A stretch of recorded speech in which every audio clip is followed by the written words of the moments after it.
bagimu. Kuasamu kuatkanku, dasarku berharap. Kini aku berserah pada rancanganmu bagiku. Ku ikuti panggilanmu. Shalom Bapak Ibu Saudara Saudari yang dikasihi Tuhan. Mari kita perkatakan Mazmur 91. Dalam lindungan Allah, orang yang duduk dalam lindungan yang maha tinggi dan bermalam dalam naungan yang maha kuasa akan berkata kepada Tuhan, tempat perlindunganku dan kubu pertahananku, Allahku yang kupercayai. Sungguh dialah yang akan melepaskan engkau dari jerat penangkap burung, dari penyakit sampar yang busuk. Dengan kepaknya ia akan menudungi engkau, di bawah sayapnya engkau akan berlindung. Kesetiaannya ialah perisai dan pagar tembok. Engkau tak usah takut terhadap kedahsyatan malam, terhadap panah yang terbang di waktu siang, terhadap penyakit sampar yang berjalan di dalam gelap, terhadap penyakit menular yang mengamuk di waktu petang.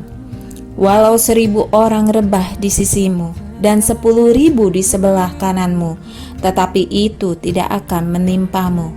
Engkau hanya menontonnya dengan matamu sendiri dan melihat pembalasan terhadap orang-orang fasik. Sebab Tuhan ialah tempat perlindunganmu, yang maha tinggi telah kau buat tempat perteduhanmu. Malapetaka tidak akan menimpa kamu, dan tulah tidak akan mendekat kepada kemahmu, sebab malaikat-malaikatnya akan diperintahkannya kepadamu untuk menjaga engkau di segala jalanmu. Mereka akan menatang engkau di atas tangannya, supaya kakimu jangan terantuk kepada batu. Singa dan ular tedung akan kau langkahi, engkau akan menginjak anak singa dan ular naga. Sungguh hatinya melekat kepadaku, maka aku akan meluputkannya. Aku akan membentenginya, sebab ia mengenal namaku. Bila ia berseru kepadaku, aku akan menjawab. Aku akan menyertai dia dalam kesesakan. Aku akan meluputkannya dan memuliakannya. Dengan panjang umur akan kukenyangkan dia, dan akan kuperlihatkan kepadanya keselamatan daripadaku. Amin. Shalom Bapak Ibu Saudara terkasih. Kita akan perkatakan arti Pentakosta ketiga. Firman Tuhan mengatakan dalam 2 Korintus 4 ayat 13, namun karena kami memiliki roh iman yang sama, seperti ada tertulis, aku percaya, sebab itu aku berkata-kata, maka kami juga percaya, dan sebab itu kami juga berkata-kata. Arti Pentakosta ketiga. 1. Pentakosta ketiga adalah pencurahan Roh Kudus yang dahsyat di zaman now, melebihi yang terjadi di Azusa Street. 2. Pentakosta ketiga akan mengakibatkan penuaian jiwa yang terbesar dan yang terakhir sebelum Tuhan Yesus datang kembali. 3. Pentakosta ketiga akan membangkitkan generasi Yeremia, yaitu anak-anak muda yang dipenuhi Roh Kudus, cinta mati-matian kepada Tuhan Yesus, tidak kompromi terhadap dosa, dan akan bergerak untuk memenangkan jiwa. 4. Pentakosta ketiga lahir di Indonesia dan bergerak ke bangsa-bangsa. Gerakan ini dari timur ke barat dan akan kembali ke Yerusalem. 5. Pentakosta ketiga akan memberikan kuasa untuk menyelesaikan amanat agung, dan setelah itu Tuhan Yesus datang kembali.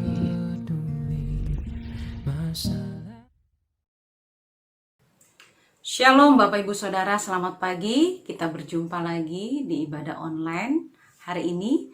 Dimanapun Bapak Ibu Saudara berada, mari sama-sama kita bersatu hati dalam doa. Kita berdoa, Terima kasih Tuhan buat pagi hari ini kami mengucap syukur penyertaan-Mu sempurna atas kami sehingga kami boleh kembali beribadah online. Tuhan memberkati setiap umat Tuhan dimanapun setiap kami berada, baik yang ada di rumah, baik dalam perjalanan maupun di ruang tamu ataupun dimanapun kami berada. Biarlah damai sejahtera Allah senantiasa memelihara hati dan pikiran kami. Dan pagi hari ini kami rindu memuji dan memuliakan nama-Mu, sebab kami tahu ada kuasa saat kami memuji dan menyembah Tuhan. Terima kasih Tuhan Yesus, terpujilah nama-Mu di atas segalanya. Di dalam nama Tuhan Yesus kami mengucap syukur. Haleluya, amin. Dimanapun Bapak Ibu Saudara berada, mari sama-sama menari dan memuji dan menyembah Tuhan. Mari sama-sama katakan, kasih yang begitu besar, lebih kuat dari dosa, kasih yang menemukanku, selamatkan dan pulihkanku.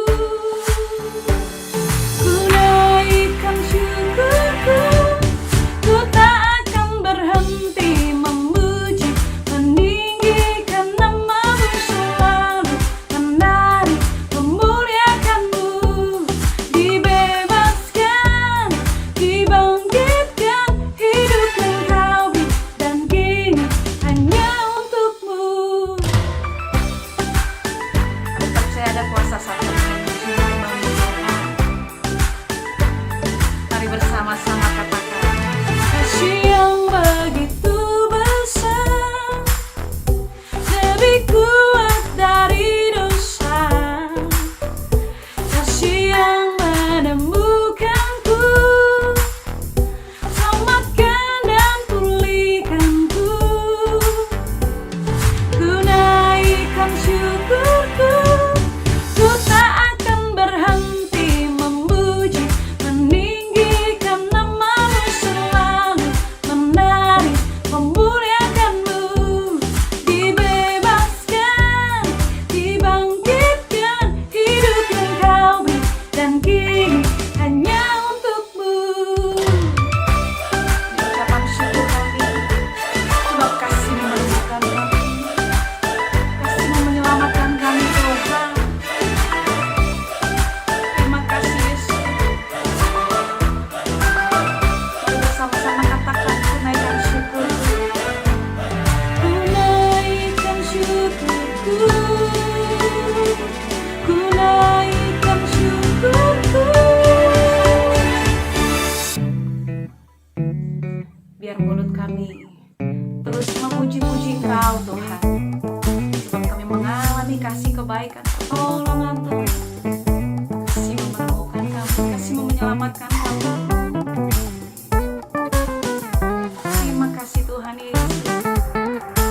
Mari bersama-sama katakan, ku tak akan berhenti memuji, meninggikan nama-Mu selalu, menari memuliakan-Mu, dibebaskan, dibangkitkan, hidup Engkau dan kini hanya untuk-Mu.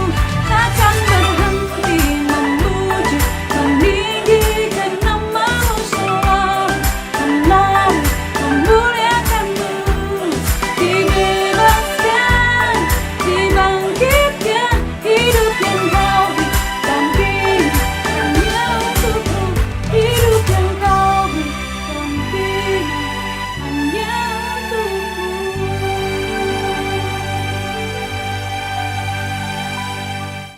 Kita akan siapkan hati kita untuk menerima firman Tuhan. Juga kita akan masuk dalam perjamuan kudus. Mari sama-sama kita bersatu hati dalam doa. Bapa, kami mengasihi Engkau. Kami rindu mendengar firman-Mu. Kami mau dituntun oleh kebenaran firman-Mu. Berbicaralah pagi hari ini atas kami, biar firman Allah boleh tertanam, berakar, bertumbuh dalam setiap kami. Terima kasih Tuhan Yesus. Dalam nama Tuhan Yesus. Haleluya. Kaulah jawaban atas setiap doa-doa yang kami berikan Tuhan. Terlalu percaya. Mari bersama-sama katakan,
kuasamu bekerja.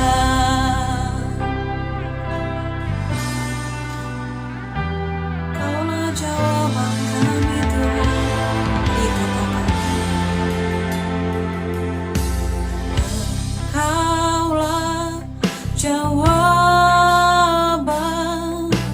di setiap doaku saat ku menyembah, Roh-Mu bekerja. Tuhan, ku percaya kuasa-Mu sempurna saat ku berdoa. Kuasa-Mu bekerja.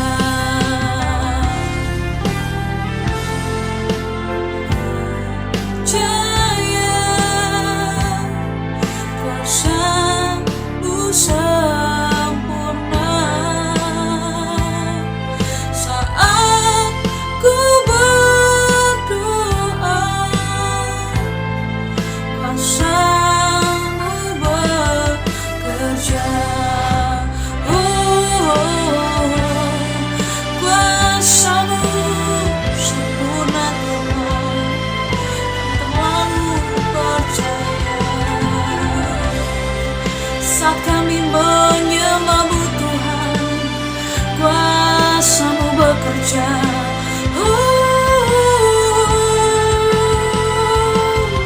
Ini iman percaya kami di dalam Yesus yang tidak akan tergoyahkan dengan apapun juga. Kami terlalu percaya Tuhan, Engkaulah jawaban atas setiap doa-doa yang kami naikkan. Bahkan Kau sanggup melakukan jauh lebih besar, jauh lebih banyak. Mari sama-sama katakan, Tuhan, ku percaya kuasa-Mu sempurna saat ku berdoa. Kuasa-Mu bekerja. Tuhan, ku percaya kuasa-Mu sempurna saat ku berdoa. Kuasa-Mu bekerja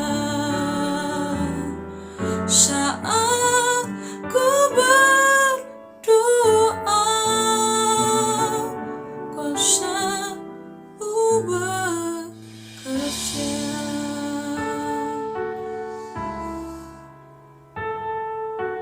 Terima kasih Tuhan.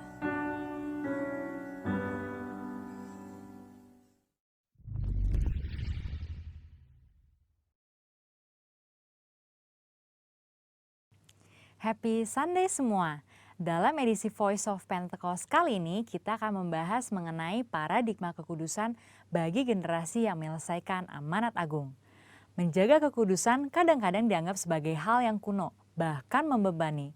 Benarkah demikian? Apa arti kekudusan yang sesungguhnya? Kekudusan adalah karakter dari Allah yang paling menonjol yang memiliki makna keterpisahan. Salah satu contoh ketika Adam dan Hawa sebagai manusia pertama jatuh di dalam dosa. Mereka harus keluar dari Taman Eden. Hal ini menunjukkan bahwa Allah yang kudus harus terpisah dari manusia yang tidak kudus. Dan juga terpisah dari segala sesuatu yang bertentangan dengan keseluruhan karakter Allah itu sendiri. Akan tetapi kekudusan Tuhan bukanlah hanya kekudusan yang memisahkan dan menghakimi segala yang tidak kudus, melainkan juga menjangkau manusia yang berdosa dan memberikan pengudusan bagi mereka. Maka dengan itu ada 3 paradigma kekudusan. Yang pertama, kekudusan itu indah dan didambakan. kita dapat melihat bahwa seluruh ciptaannya sungguh sangat baik. Dan kata baik juga mencangkup segala pengertian seperti keindahan dan kedambaan. Dalam Mazmur 96 ayat 9 dikatakan, sujudlah menyembah kepada Tuhan dengan berhiaskan kekudusan. Kata berhiaskan kekudusan menunjukkan bahwa kekudusan adalah hal yang mulia dan indah di hadapan Allah. Kita sebagai manusia baru di dalam Kristus sudah seharusnya memandang semua hal yang berasal dari Tuhan adalah hal-hal yang kudus, hal yang baik, indah, menyenangkan, dan didambakan. Pola pikir bahwa hal-hal yang tidak kudus membawa kenikmatan seharusnya kita tanggalkan. Sebagai insan Pentakosta yang hidup bergantung kepada Roh Kudus setiap saat, sudah selayaknya kita mengalami kemenangan dari kedagingan. Yang kedua, kekudusan itu menular dan menyebar. Paradigma yang baru tentang kekudusan juga dinyatakan dalam kehidupan dan pelayanan Yesus. Dalam pelayanannya, Yesus sering digambarkan berada bersama dengan orang-orang yang najis menurut Taurat. Dalam Lukas 5 ayat 12-14 dikisahkan bagaimana Yesus berjumpa dengan seorang yang penuh kusta. Orang tersebut meminta kepada Yesus untuk menahirkannya, yang kemudian diresponi oleh Yesus dengan menjamahnya dan berkata, "Jadilah engkau tahir." Dan Alkitab mencatat bahwa orang tersebut menjadi tahir. Ketika Yesus menjamah orang yang sakit kusta yang najis menurut Taurat, Yesus tidaklah menjadi najis. Namun sebaliknya, kekudusan Yesus terimpartasi kepada orang yang sakit kusta itu dan mentahirkannya. Hal ini selayaknya memberikan paradigma baru dalam kita memandang kekudusan, yaitu kekudusan itu menular dan menyebar. Yang ketiga, kekudusan menjangkau banyak orang. Dengan pengurapan Roh Kudus, maka sudah seharusnya kita menjangkau orang lain dan menularkan kekudusan tersebut. Kekudusan bukan lagi hanya sekedar yang penting saya sendiri yang kudus. Dalam Imamat 19 ayat 2, pertama-tama Tuhan berkata, "Kuduslah kamu sebab aku Tuhan Allahmu kudus." Setelah itu mulai dari ayat 3 dan seterusnya, Tuhan memberikan serangkaian perintah kepada umat Israel untuk melakukan perintah seperti menghormati ayah dan ibu ataupun bertindak jujur. Hal-hal yang diminta Tuhan ini menunjukkan bahwa kekudusan bukan berdampak hanya untuk diri sendiri, tetapi juga berdampak secara horizontal, yaitu kekudusan menjangkau banyak orang. Terkait hal ini, gereja kita yang ada di Bandung memiliki kisah yang unik dalam perjalanan sejarahnya. Pada waktu itu tahun 1992, tidak ada lagi gedung pertemuan umum yang bersedia untuk menyewakan tempatnya secara permanen. Namun tiba-tiba ada satu tempat yang bersedia menyewakan tempatnya untuk ibadah dan dikontrak untuk waktu yang cukup lama. Tempat tersebut adalah Gedung Paramount yang adalah sebuah nightclub. Pada saat itu gembala sidang kita dihadapkan dengan keputusan yang sulit. Beliau pun teringat bahwa pada waktu sebelumnya dalam KKR di Batam, hal serupa juga terjadi. Pada waktu itu tidak ada tempat untuk melaksanakan KKR kecuali sebuah tempat karaoke. Akhirnya KKR tetap dilaksanakan di tempat karaoke tersebut disertai lawatan Tuhan yang luar biasa. Karena hadirat Tuhan tidak dibatasi oleh tempat atau apapun juga. Pada akhirnya gembala sidang kita menyetujui penggunaan Gedung Paramount untuk menjadi tempat ibadah minggu. Meskipun tempatnya aneh menurut manusia, tetapi hadirat Tuhan memenuhi tiap ruangan ibadah dan lawatannya pun terjadi setiap minggu. Banyak orang bertobat dan jiwa-jiwa bertambah hari demi hari. Wow! Kesimpulannya, Tuhan sedang memanggil kita untuk hidup dalam kekudusan guna menyelesaikan amanat agung. Dalam Wahyu 22 ayat 11 dikatakan, "Barang siapa yang berbuat jahat, biarlah ia terus berbuat jahat. Barang siapa yang kudus, biarlah ia terus menguduskan dirinya." Mari kita terus mengerjakan dan menjalani kehidupan kita, bergerak dan menularkan kekudusan kemanapun kita pergi untuk menuai banyak jiwa. Tuhan Yesus memberkati.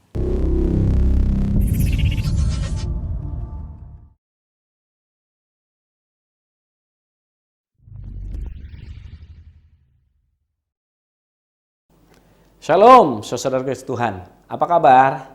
Saya berdoa semuanya dalam keadaan baik-baik saja. Kembali berjumpa dengan saya Pendeta Subagio Arif. Saya menyambut saudara yang baru bergabung di ibadah online GBJ Menteng.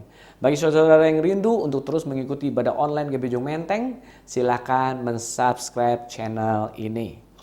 Sebelum kita mendengarkan firman Tuhan, Mari kita siapkan hati dan berdoa. Saya undang saudara sekalian untuk menundukkan kepala dan mengambil sikap berdoa. Bapak yang terkasih, dalam nama Tuhan Yesus Kristus, terima kasih banyak untuk kesempatan ini. Kami boleh berkumpul bersama, beribadah online, dan kami percaya Tuhan tetap hadir di tengah-tengah ibadah online kami. Tuhan memberkati, Tuhan memberikan kami hikmat marifat sorgawi untuk kami boleh mengerti kebenaran firman Tuhan, Roh Kudus yang mengajari setiap kami juga. Terima kasih banyak Bapa di sorga, urapi hamba yang berbicara, urapi juga jemaat yang mendengar, yang menyimak akan kebenaran firman Tuhan pada pagi, siang hari, dan pada saat mendengarkan ibadah online ini, menyaksikan ibadah online ini. Di dalam nama Tuhan Yesus Kristus, kami sudah berdoa dan mengucap syukur. Semua yang percaya bersama katakan amin.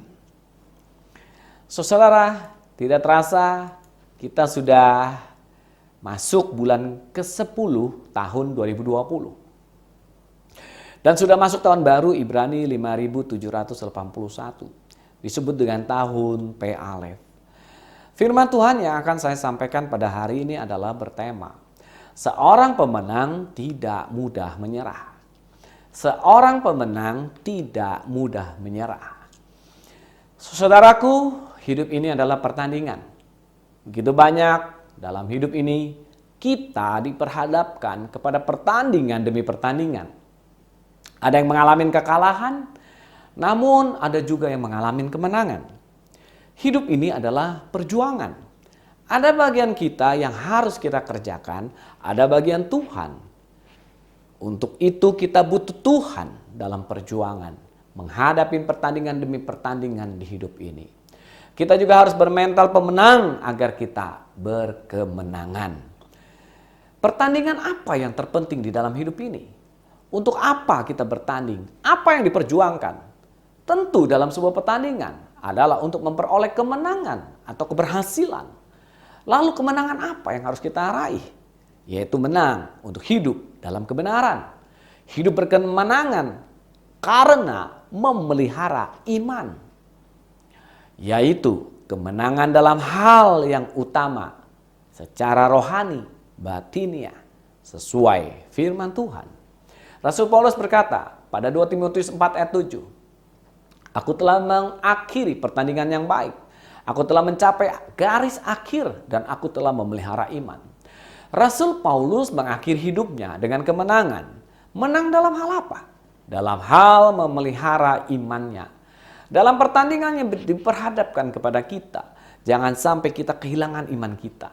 Jangan sampai kita menggadaikan iman kita, bahkan menjual iman kita untuk sebuah kemenangan yang bersifat materi jasmani. Saudaraku, dalam kitab Pengkhotbah tertulis di dalam Pengkhotbah 9 ayat 11, lagi aku melihat di bawah matahari bahwa kemenangan perlombaan bukan untuk yang cepat dan keunggulan perjuangan bukan untuk yang kuat. Juga roti bukan untuk yang berhikmat, kekayaan bukan untuk yang cerdas, dan karunia bukan untuk yang cerdik cendekia, karena waktu dan nasib dialamin mereka semua. Ayat tersebut menyatakan bahwa perlombaan hidup ini tidak berbicara tentang siapa yang sampai lebih dulu, tetapi siapa yang bertahan sampai akhir. Perlombaan bukan untuk orang yang cepat, tetapi untuk orang yang bertahan sampai akhir. Sebab segala sesuatu masih ada waktu dan nasib yang berperan. Ini menurut ayat Pengkhotbah ini. Waktu dan nasib itu adalah milik Tuhan. Saudaraku, jika secara dunia pemenang perlombaan itu adalah siapa yang tercepat, terpintar, terkuat, dan sebagainya. Tetapi menurut ayat ini belum tentu. Kenapa? Karena di hidup ini tidak ada yang pasti. Masih ada waktu dan nasib yang menentukan. Belum tentu yang terpintar, tercepat, terkuat, dan sebagainya itu yang menjadi juara. Buktinya apa, Bapak Ibu Saudara? Orang yang kuat dan sehat bisa tiba-tiba mati. Atlet muda yang sedang naik daun bisa tiba-tiba mengidap penyakit yang melumpuhkan. Seseorang yang kaya bisa tiba-tiba kehilangan segalanya karena transaksi yang buruk. Segalanya bisa terjadi tiba-tiba. Di dunia ini penuh dengan pengalaman dan peristiwa-peristiwa yang tak terduga. Tiba-tiba saja pandemi COVID-19 terjadi. Cash flow berantakan, keuangan kacau balau, terjadi PHK, penurunan omset, apa yang sudah ditarget tidak tercapai, dan sebagainya. Sebaliknya yang kelihatan lemah, bodoh, lambat, dan sebagainya, ternyata bisa menjadi pemenang. Orang yang tidak punya tangan dan kaki bisa jadi motivator. Di dunia ini tidak ada yang pasti. Inilah jika kita hanya fokus pada hal-hal itu dan tidak melibatkan Tuhan, maka akan kacau keadaan kita. Saudaraku, walau dalam keadaan buruk bagaimanapun buruknya, namun jika kita melibatkan Tuhan, tentu akan berbeda. Karena kita berjalan bersama Tuhan. Saudaraku, jika kita berjalan bersama Tuhan, itulah niscaya kemenangan demi kemenangan akan kita alamin di hidup ini. Pelajaran apa yang dapat kita petik dari hal ini? Jangan pernah mengandalkan kekuatan sendiri, kebijaksanaan sendiri, atau kemampuan sendiri. Tetapi berserahlah kepada Tuhan. Andalkan Tuhan yang mengetahui akhir dari suatu permulaan. Amsal pasal 21 ayat 31 berkata, kuda diperlengkapi untuk hari peperangan, tetapi kemenangan ada di tangan Tuhan. Artinya apa?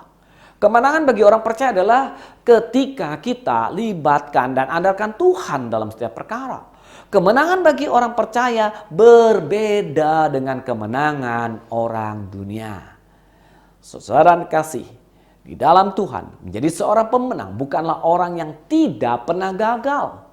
Di dalam Tuhan menjadi seorang pemenang bukanlah orang yang tidak pernah kalah. Di dalam Tuhan menjadi seorang pemenang bukan orang yang tidak pernah kalah, gagal.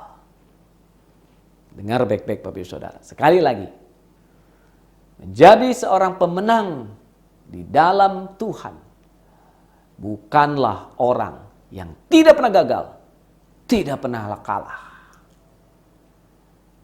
Tapi ia adalah orang yang mungkin pernah gagal, tetapi mau bangkit dan berusaha lebih keras lagi sampai akhirnya meraih kemenangan.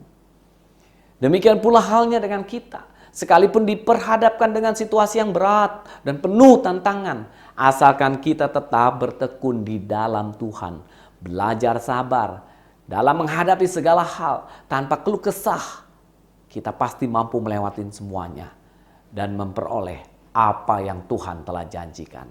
Oleh karenanya, ingatlah selalu bahwa sebagai orang-orang percaya, kita dirancang Tuhan bukan untuk menjadi pecundang, tetapi kita diciptakan dan dirancang Tuhan untuk menjadi orang-orang yang menang, bahkan lebih dari pemenang. Lihat di Roma pasal 8 ayat 37. Tetapi dalam semuanya itu kita lebih daripada orang-orang yang menang oleh Dia yang telah mengasihi kita. Namun kemenangan tidak dapat diperoleh dengan mudah. Semua tidak dapat dipisahkan dari sebuah kata, yaitu proses. Proses bicara tentang waktu, proses bicara tentang waktu, Bapak Ibu Saudara. Proses berbicara tentang ada harga yang harus dibayar. Untuk dapat memperoleh kemenangan ada kerja keras, latihan, perjuangan, kesabaran, ketekunan, mau belajar.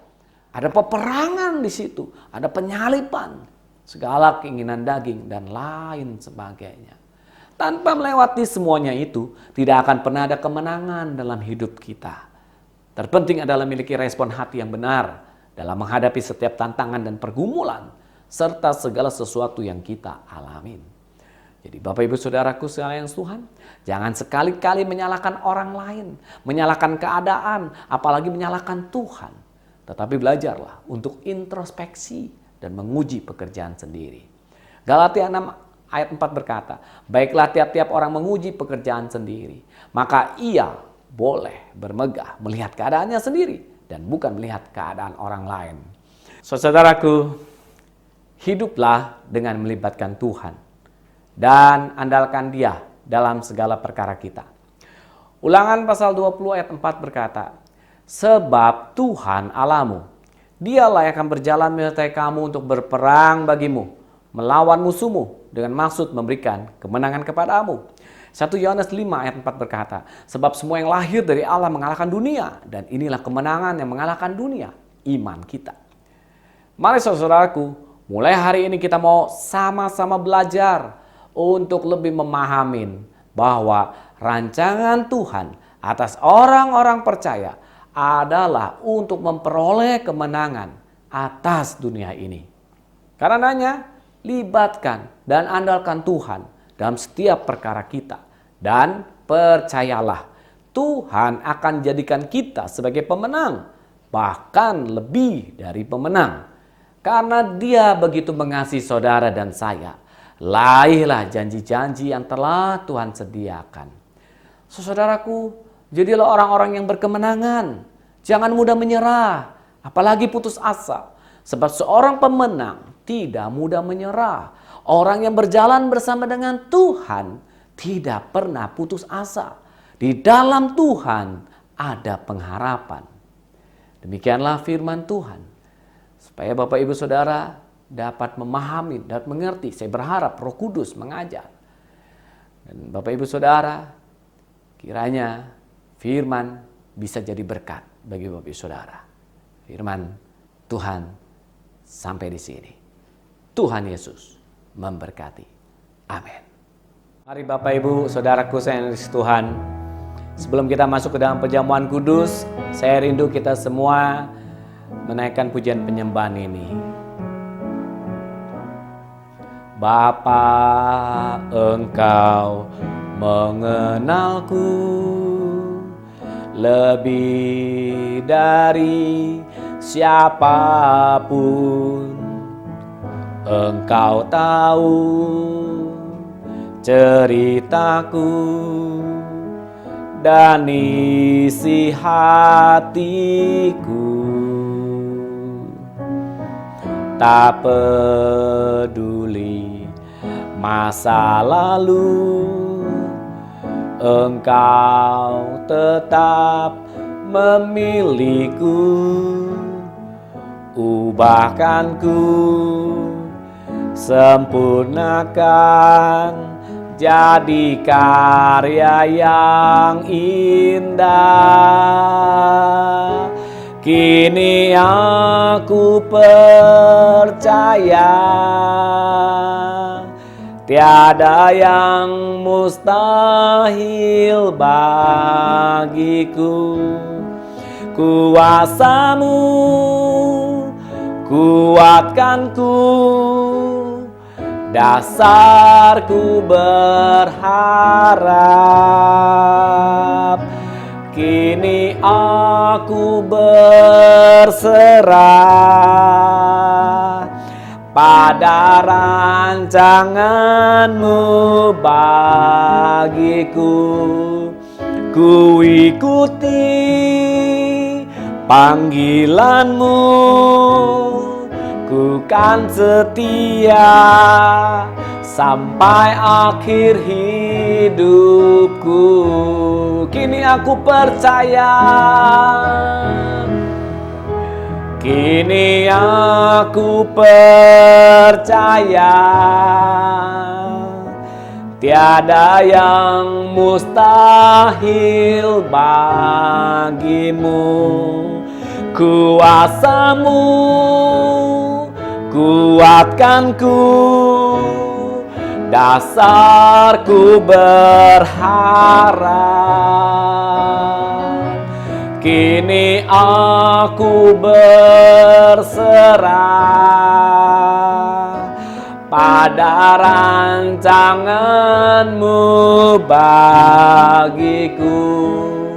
Ku ikuti panggilan-Mu, ku kan setia sampai akhir hidupku. Ku ikuti panggilanmu, ku kan setia sampai akhir hidupku. Ku kan setia, ku kan setia sampai akhir hidupku. Kina maya lama ku kan setia Tuhan sampai akhir hidupku.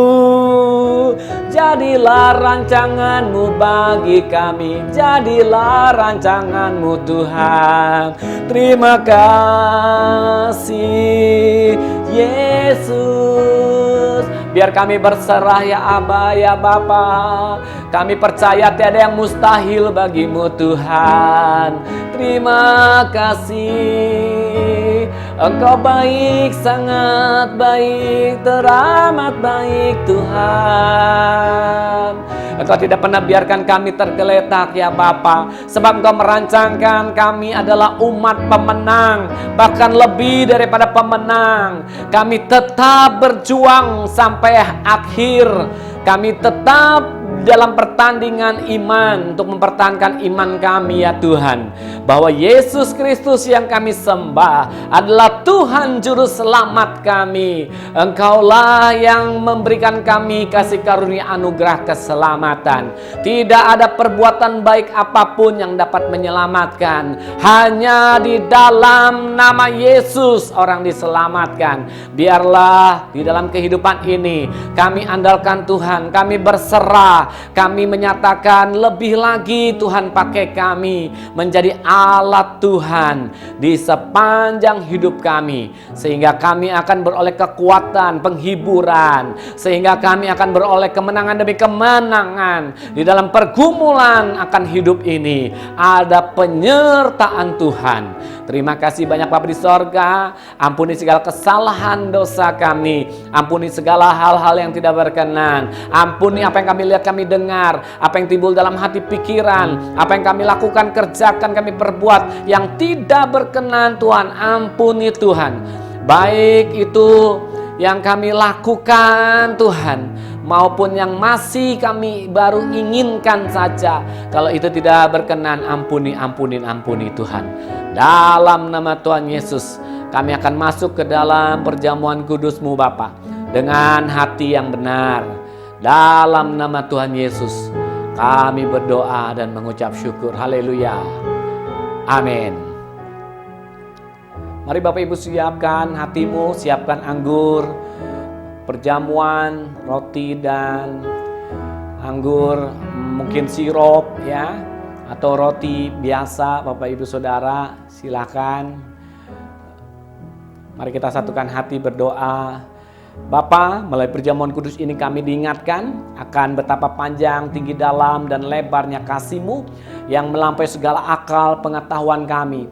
Dan melalui perjamuan kudus ini kami diingatkan untuk lebih mengasihi Tuhan dan mengasihi sesama lebih lagi. Kami telah terlebih dulu menerima kasih-Mu ya Bapa. Dikuduskanlah roti dan anggur di dalam nama Tuhan Yesus Kristus. Amin.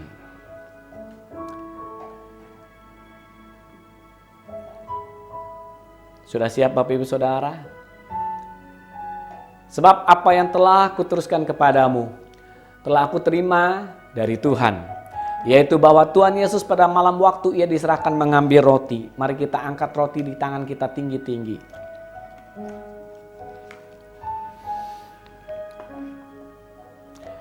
Dan sesudah itu Ia mengucap syukur atasnya. Ia memecah-mecahkannya dan berkata, inilah tubuhku yang diserahkan bagi kamu. Perbuatlah ini menjadi peringatan akan aku. Saudara terkasih, bukankah roti yang kita pecah-pecahkan ini adalah persekutuan dengan tubuh Kristus? Amin. Mari kita makan dalam nama Tuhan Yesus Kristus.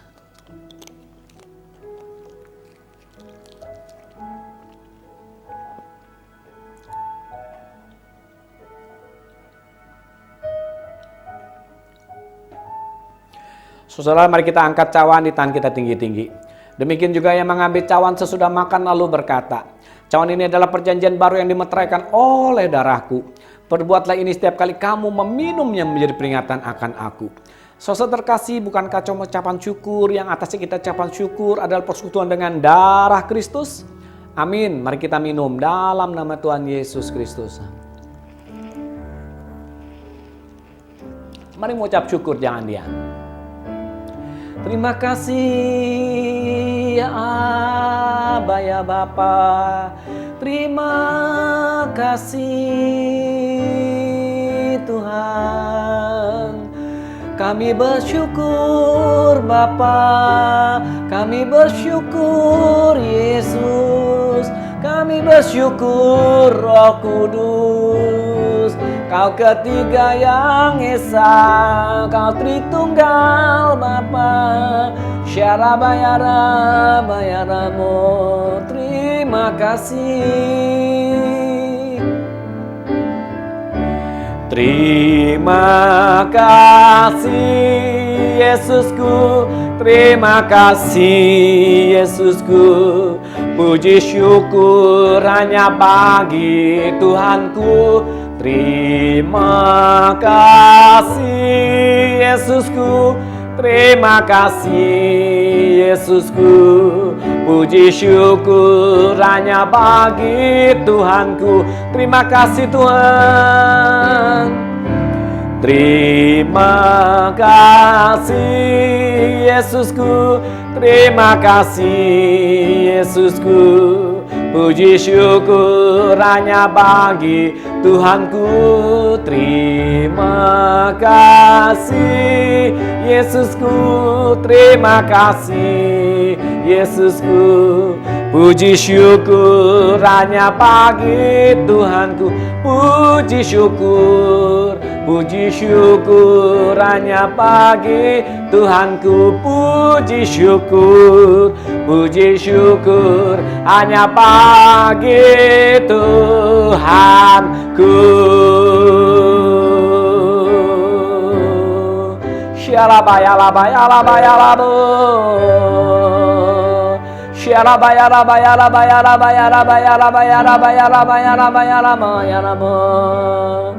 Mari Bapak Ibu Saudaraku sayang Tuhan, saya akan berdoa bagi yang sakit. Oh rabayalabayalabayalabayalabayalabayalabayalabayalaba. Biarlah setiap yang menonton tayangan ini yang sedang sakit penyakit Tuhan, Tuhan jamah Tuhan, Tuhan jamah Tuhan. Oleh pilu-bilur-Mu Tuhan, oleh kuasa darah-Mu ya Tuhan, boleh disembuhkan Tuhan. Tuhan yang berdoa, yang percaya, yang beriman, Engkau tahu Tuhan, boleh mengalami kesembuhan. Bahkan Tuhan, orang-orang yang akan menerima karunia kesembuhan, boleh dijamah saat ini dalam nama Tuhan Yesus, dalam nama Tuhan Yesus, dalam nama Tuhan Yesus. Yang lemah letih lesu, yang berbeban berat, yang datang kepadamu saat ini, berikan kelegaan Tuhan, berikan ketenangan, berikan kelegaan ketenangan, berikan jalan keluar, berikan Tuhan jawaban-jawaban atas doa Tuhan, tentu yang sesuai kehendak Tuhan, tentu yang sesuai dengan kedaulatan Tuhan, dalam nama Tuhan Yesus, dalam nama Tuhan Yesus. Terima kasih banyak Bapa di sorga. Anak-anak-Mu ada di dalam pemeliharaan semua. Tidak ada yang terkecuali Tuhan. Semua yang menonton tayangan ini, yang beribadah online, semua mengalami lawatan Tuhan. Semua mengalami Tuhan. Semua mengalami pemeliharaan Tuhan. Di dalam nama Tuhan Yesus Kristus kami sudah berdoa. Shalom Bapak Ibu Jemaat Setia GBI Ujung Menteng, kita akan mendengarkan pengumuman untuk 1 minggu ke depan. Terima kasih atas pelayanan Bapak Gembala Pendeta Subagio Arif yang sudah memberitakan firman Tuhan dan melayani perjamuan kudus pada hari ini. Tuhan Yesus memberkati. Ibadah online GBI Ujung Menteng Minggu 11 Oktober 2020 pukul 10 pagi dan ibadah sekolah minggu akan diadakan pada pukul 9 pagi. Kami menghimbau Bapak Ibu untuk dapat terus membangun mesbah keluarga di rumah masing-masing setiap hari pukul 9 malam. Tetap terus membangun hubungan yang intim dengan Tuhan lewat doa, pujian, penyembahan. Rumah doa akan diadakan secara online melalui Zoom. kita akan berdoa untuk bangsa dan negara dan orang-orang kudusnya. Akan diadakan pada setiap hari Selasa mulai pukul 19.30. Kami menghimbau agar seluruh pelayan jemaat dan jemaat bergabung untuk unity dalam doa online. Mulai tanggal 1 sampai 31 Oktober kita akan mengadakan doa puasa bersama. Seluruh pelayan jemaat aktivis wajib untuk jemaat dihimbau mengikuti jenis puasa yang ditentukan masing-masing. Menara Doa Rayon 1G diadakan setiap hari Senin sampai Jumat pukul 17.00 sampai 18.00 waktu Indonesia Barat. Kami menghimbau jemaat dan pelayan jemaat dapat ikut serta dalam menara doa ini.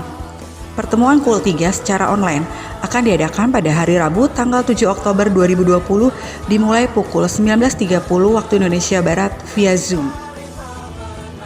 Doa pengerja lokal online GBI Ujung Menteng diadakan pada hari Sabtu 10 Oktober 2020 pukul 17.00 via Zoom. Kul Community of Love GBI Ujung Menteng adalah komunitas kasih di mana ada kesatuan hati tumbuh bersama untuk memenangkan jiwa. Akan tetap diadakan secara online. Kami menghimbau Bapak Ibu, Saudara-saudari yang belum bergabung dalam Kul agar bergabung pada Kul yang terdekat atau dapat menghubungi nomor yang tertera pada layar Anda. Kami memberitahukan bahwa akan diadakan baptisan air selam bagi jemaat yang belum dibaptis atau mau peneguhan baptisan dapat mendaftarkan diri ke Bapak Hendra Nenggolan.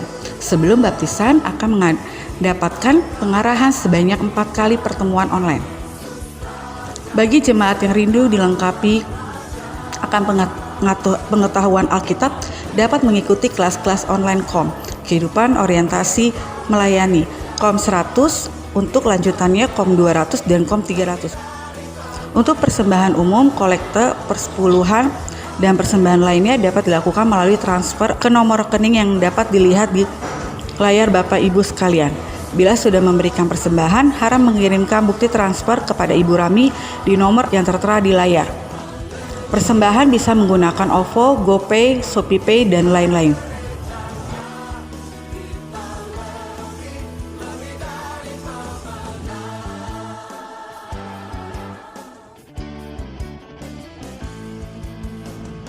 Demikian pengumuman minggu ini. Selamat hari Minggu, Tuhan Yesus memberkati.